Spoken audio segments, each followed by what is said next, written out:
This PADI Turtle is the third Seiko that I've owned. Previously, I've owned a Monster in the Dracula colorway. I currently own a Samurai, but it's this PADI Turtle on the strap code bracelet which has really won my heart, I think. There's something about the design with its red, white and blue color scheme and the typically 1970s looking Seiko fonts which I find captivating. The Turtle has been around in various iterations since 1976. It fell out of favour before being reissued in 2016 in a variety of different references. So today we're going to check out a full review and field test of the PADI Turtle when I took it on a Lake District National Park adventure. Hope you enjoy. Let's check it out.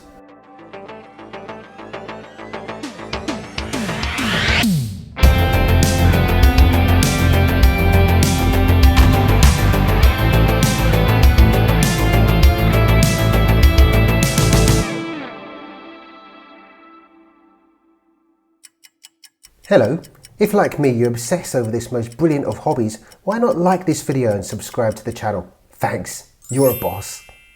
The Turtle then is one of those watches that seems to be pretty universally loved and respected in my experience. Even self-professed watch snobs have a lot of love for the Turtle.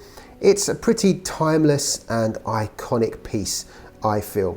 Now I picked this up a few weeks ago and I've mentioned it once on my channel in a previous video where I set myself a challenge of buying something used for £250 as a Moonswatch alternative.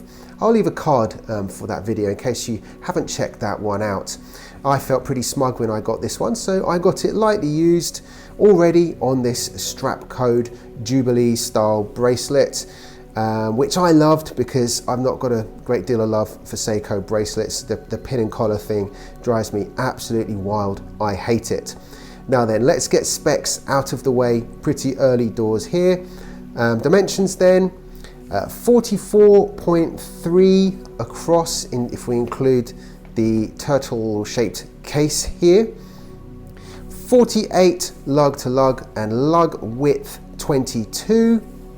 And depth, it's a fairly chunky boy, 14 mils. If we have a look at the case back here, we have the typical case back with the iconic wave design in the raised polish element here within the 4R36 movement. Pretty solid, pretty dependable, not going to break any world records in terms of its accuracy. Seiko states something around about 35 to 45 seconds plus or minus per day in terms of its accuracy. I've been keeping a pretty close eye on this one. It's had a lot of wear on my wrist over the last few weeks and I feel that it's something more like 15-20 seconds in terms of its accuracy. So, you know, that's pretty respectable, it's fine. Like I say, it's not going to win any prizes here. The loom on this is pretty great, not as good as my Seiko Samurai or my Citizen Pro Master, but being a Seiko, the loom is great. In terms of the design elements here, I prefer aluminium bezel inserts actually myself, certainly on affordable divers rather than ceramic. I modded my Samurai once to have a ceramic bezel and I quickly changed it back to the aluminium insert. The colorway I really love here, especially the way that the minute hand is picked out in red here to differentiate it. We have the second hand with the loomed counterbalance here, which is rather nice. Day, date, with blue and red in the day and date portions of the wheel complications here, which is great. In terms of the dial itself, we have Seiko and the Prospex logo.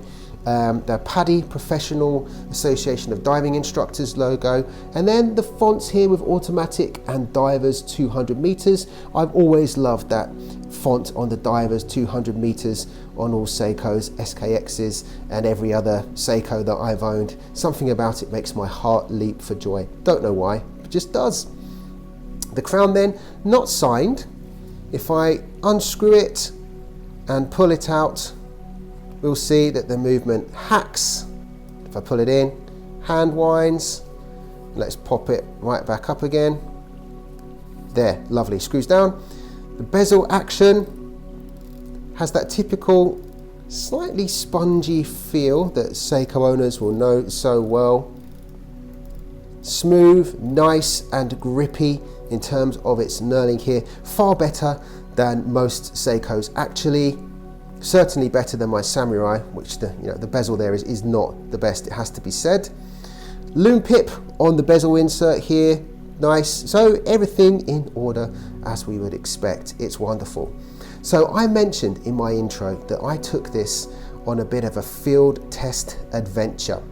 So I took my family away on a lovely adventure to England's Lake District area in the northwest of our country. If you've never been to the Lake District National Park, please do get yourselves there. Just absolutely stunning combinations of mountains and lakes, just for miles upon miles upon miles.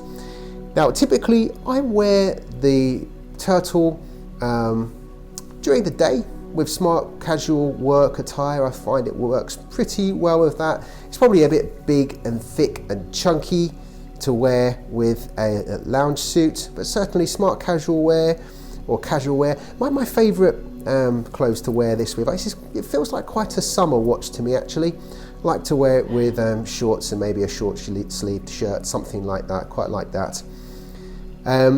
This made the most sense though, of course, perhaps on the water. I'm not a diver, I'm not really into that, but I do like to get out on the water and kayak or hire motorboats, or go on a sailing boat. I do like to be on the water, on the lakes and also on the sea, traveling as well, and that's where this really seemed to come to life for me. I felt fantastic wearing this as I took my family out on a trip on Derwent Water in the Lake District. I think you can see how beautifully it shone in the sun here, how legible the dial was. I had no compunctions with chucking it in the water for some of those shots, etc.